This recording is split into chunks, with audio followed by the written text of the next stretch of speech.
À l'heure actuelle, les entreprises ont intérêt à recourir à des modes de management qui soient bienveillants pour deux raisons. Depuis une dizaine d'années dans notre pays, le pourcentage de personnes qui s'estiment stressées est passé de 40 à 64% et le pourcentage de personnes très motivées est passé de 42 à 28%. Et on voit bien qu'il y a un point de croisement au niveau de ces deux courbes et c'est depuis ce moment-là que ça nous pose problème. Eh bien, les comportements bienveillants vont avoir deux avantages. D'une part, ils vont diminuer le niveau de stress et d'autre part, ils vont augmenter la motivation, augmenter l'engagement. Si on veut avoir des collaborateurs qui sont en bonne santé, qui se réalisent dans leur travail, qui donnent le meilleur d'eux-mêmes, eh bien, on a intérêt à recourir à des modes de management qui soient bienveillants. Un manager bienveillant va chercher à augmenter les émotions positives chez ses collaborateurs et à diminuer les émotions négatives. Pour augmenter les émotions positives, il peut s'agir d'aider son collaborateur à voir le sens de son travail, à quoi il est utile, à quoi il sert.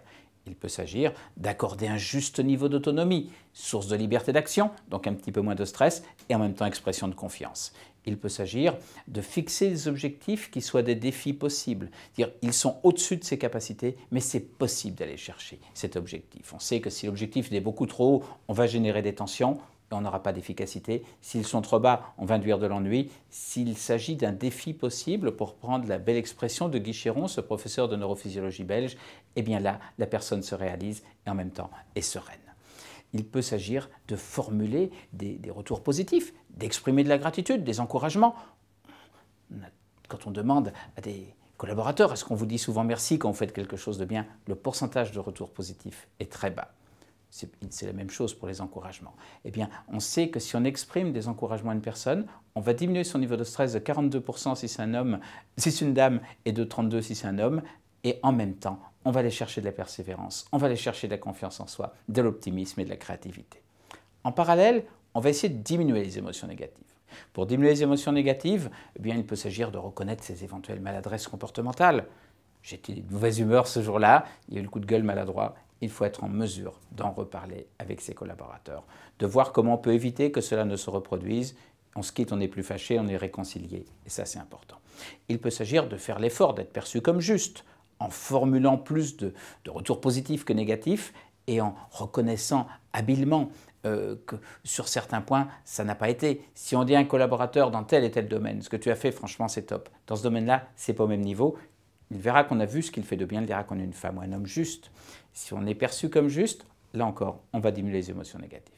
Et il peut s'agir, pour diminuer les émotions négatives, de faire un effort en matière de cohérence. Cohérence entre nos propos et nos actions.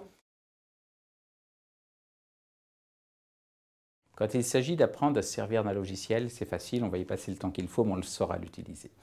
Pour modifier son comportement, c'est beaucoup plus compliqué. Et en général, il faut associer 3 temps. Un temps de sensibilisation interactive, qui peut se faire sous la forme d'une conférence. Un temps d'incitation. On va dire au manager, dans 3 semaines, tu m'envoies un petit mail pour me dire ce que tu as mis en place. Dans 3 mois, on reverra l'ensemble des managers et chacun expliquera ce qu'il a mis en place, les difficultés qu'il a pu rencontrer, comment ça s'est passé. Et de temps en temps, associer des rappels sous forme, par exemple, d'une appli qui envoie un petit message ou tout simplement sous forme d'une newsletter envoyée tous les 3 mois. Si on associe sensibilisation, incitation, rappel, on va faire bouger à peu près 50% des personnes. Alors vous me direz, c'est pas 100% bien sûr, mais déjà quand on en fait bouger 50%, c'est colossal.